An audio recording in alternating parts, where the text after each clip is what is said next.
Yeah, Irene, would you please call the Department of Alcoholic Beverage Control and request a list of all the bars with names ending in the letters D-O? Yeah, and then repeat the procedure with the liquor authorities of all the southwestern states. Yes, I'm sure they'll all think it's just as strange as you do, Irene, but get it for me by this afternoon, please. Thank you. I got here as soon as I could. What is going on? I think I finally have the Everhart case I'm not talking about the Everhart case, and you know it. I'm talking about the phone call that I answered here last night. I told you that was a crank call. Yeah, and then you hung up on me.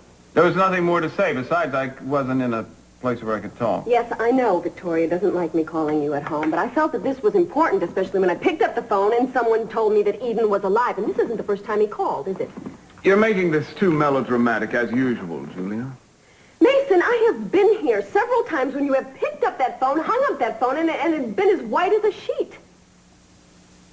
This is the same person that's been making the calls.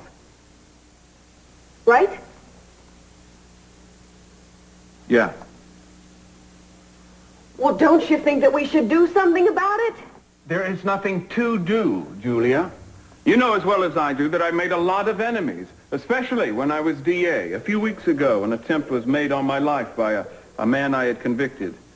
Now, why wouldn't somebody like that take advantage of a vulnerability as obvious as Eden's death? Mason, you didn't even flinch when you got those letters that were threatening your life. You've been a wreck for days, and I think it has something to do with the phone calls. Well, you're wrong. Have you told anybody about this? No. And it has to remain strictly confidential between the two of us. Doesn't Victoria know? No, there was no reason to tell her. Mason, what are you so worried about confidentiality when you think they're crank calls anyway? Because the last thing I need is for Cruz or my father or Sophia to get wind of these calls. They might take them seriously. Well, I have to admit, when I got the calls, I started to wonder myself. Do you think there's any truth to this, Mason? Do you think Eden could be alive?